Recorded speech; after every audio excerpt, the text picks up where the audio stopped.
Aqui no Brasil, as heresias que mais se destacam,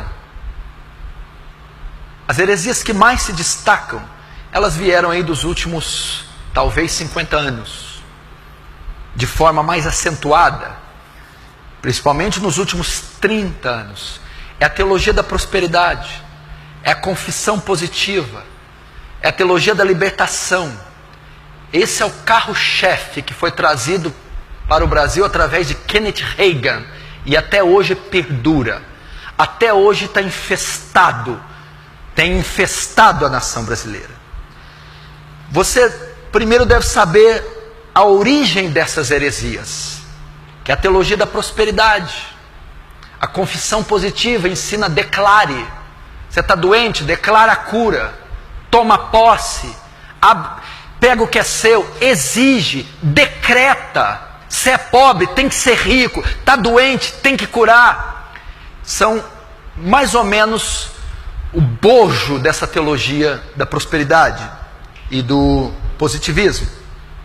Mas a maioria dessas heresias tem origem em seitas como gnosticismo, ciência cristã, nova era. Isso tudo não vem do cristianismo. As doutrinas das heresias modernas, elas são muito mais culturais do que religiosas, muito mais culturais do que cristãs.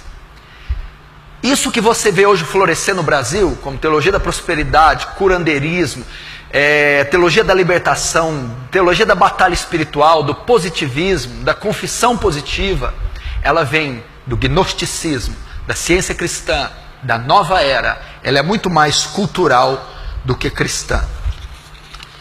E esse movimento, ele convergiu todo no ministério do Kenneth Hagin, que é chamado movimento da palavra da fé, que tem como Kenneth Hagin o seu pai, o seu propagador principal. Esse movimento da palavra da fé, que é de onde origina-se a vasta maioria das heresias do Brasil, ela tem o seu nascimento no século XIX, através de um homem chamado Phineas Quimby. Ele nasceu em Nova Hampshire, Estados Unidos, 16 de fevereiro de 1802. Morreu no dia 16 de janeiro de 1866. Esse homem foi um professor americano, um dos pioneiros das ideias teológicas que deram origem ao movimento do novo pensamento. Vou mostrar aqui um pouco das ideias de Quimby.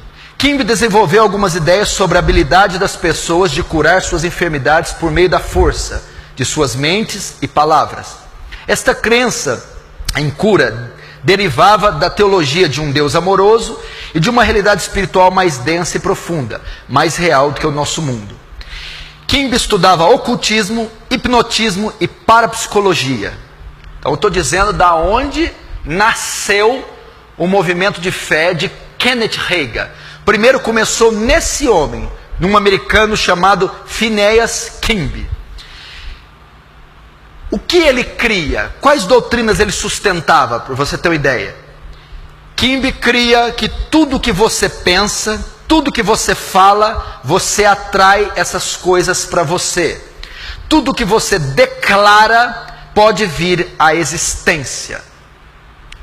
Uma das principais influenciadas por ele foi Mary Baker Eddy, que foi a fundadora das ciências cristãs. Ela estudou com ele por um tempo e foi curada por ele.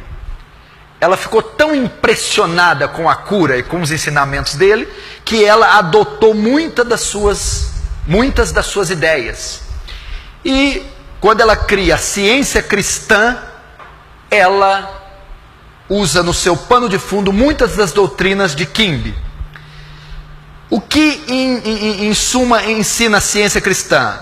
Elas negam as enfermidades ou coisas más. Elas não confessam doenças ou tragédias. Sempre confessam bênçãos. E o texto que eles usam é Provérbios 18, 21. A morte e a vida estão no poder da língua, e aquele que a ama comerá do seu fruto. Então, por exemplo, se você pergunta para ele, você está doente? Não, eu não estou doente. Eles não confessam a doença. Isso veio de Kimbe, que você poderia mudar a sua vida, poderia dar uma sentença diferente para você, dependendo da sua confissão, da sua palavra. Ele cria que através das palavras e pensamentos positivos, você podia mudar o curso da sua vida. Você falasse coisas boas, você atrairia coisas boas. E essa mulher que é criadora da ciência cristã, ela caiu, ela se jogou aos pés e se aprofundou nas doutrinas de Kimbe. E ela então não confessava absolutamente nada de ruim. Porque aquilo que a boca confessa, isso acontecerá segundo a interpretação de Provérbios. A morte e a vida estão no poder da língua. Aquele que a ama comerá do seu fruto. E por incrível que pareça, há 2 séculos atrás, até hoje, muitos crentes, hoje em 2016, ainda são assim. Eles não podem falar algo negativo, senão estão declarando, senão atrairão para si aquilo que foi fruto das suas palavras.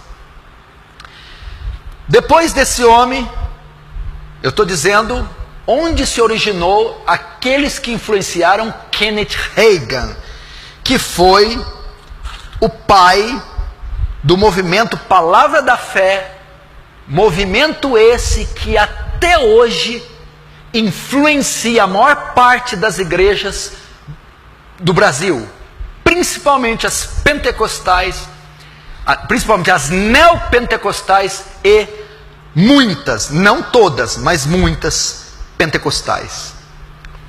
Depois desses dois, nós tivemos outro estudioso, Essek Kenyon, nascido em 24 de abril de 1867, falecido 19 de março de 1948. Quem foi Kenyon? Foi um pastor norte-americano da Igreja Batista Nova Aliança. Foi evangelista e escritor. Kenyon teria sido o primeiro autor a publicar sobre o que se tornou a teologia da prosperidade. Kenyon tinha muitas ligações com os ensinamentos de Kimbe, com o movimento Novo Pensamento. Esse Kimbe, ele divulgou, ele criou uma doutrina chamada Movimento de Novo Pensamento. Como eu te disse, o que você pensa e declara pode acontecer, pode vir à vida.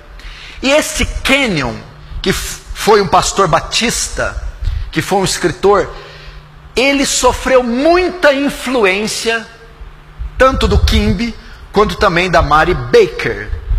O que ele ensinava? Ele também ensinava que podemos trazer coisas à existência pela nossa palavra. E ensinava uma das heresias mais horríveis que até hoje é ensinada, que Jesus morreu uma morte espiritual no inferno, e lá no inferno, e não na cruz, expiou nossos pecados. Então você vê a transição das heresias, começando por Kimbe, passando por Mary Baker, chegando em Kenyon, que vai fazer o embrião do pensamento positivo e da teologia da fé de Kenneth Hagin. A influência de Kenyon. Seus livros tiveram grande influência sobre Kenneth Hagin, que foi o fundador do movimento Palavra de Fé, sendo uma inspiração ideológica para o referido movimento que culminou nas evoluções filosóficas dos neopentecostais. O que aconteceu? Veio Kenneth Hagin, que nasceu em 1917 e morreu em 2003, não faz muito tempo. Kenneth Hagin mergulhou de cabeça nos ensinos de quem?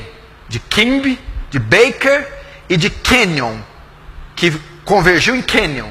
Ele pegou o ensinamento que estava nesse Kenyon e ele aperfeiçoou para pior. Ele piorou essa confissão positiva, esse pensamento, o pensamento e as palavras, a expiação de Cristo no inferno. Ele piorou isso. Vejam só, houve muito debate sobre a influência de Kenyon sobre o movimento Palavra da Fé. Alguns críticos, incluindo o Dr. McConnell, Dave Hunt e Hank Hanegraaff, defendem que a mainstream do movimento Palavra da Fé plagiou a teologia de Kenyon. Ou seja, Kenneth Hagin, que é o criador do movimento Palavra da Fé, que até hoje influencia hereticamente o Brasil, ele plagiou os ensinos de Kenyon, que foi influenciado por Baker e por Kimby, entendeu? E ele piorou, aperfeiçoou as avessas, para pior. Eu estou dizendo isso para nós chegarmos no que muitos acreditam ainda hoje, para as heresias que muitos acreditam ainda hoje. Aí chegamos em quem? Kenneth Hagin. Ele vai tomar o bastão de Kenyon. Nasceu em 1917 e morreu em 2003. Engraçado que falso profeta demora a morrer, né? Não cai avião, não pega gripe, não corta dedo, não pega tétano. Não entendo.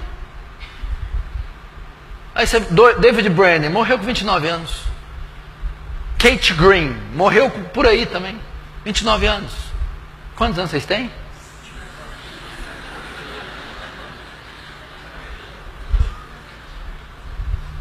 Quer viver muito? Vira falso profeta. Não, não vira não.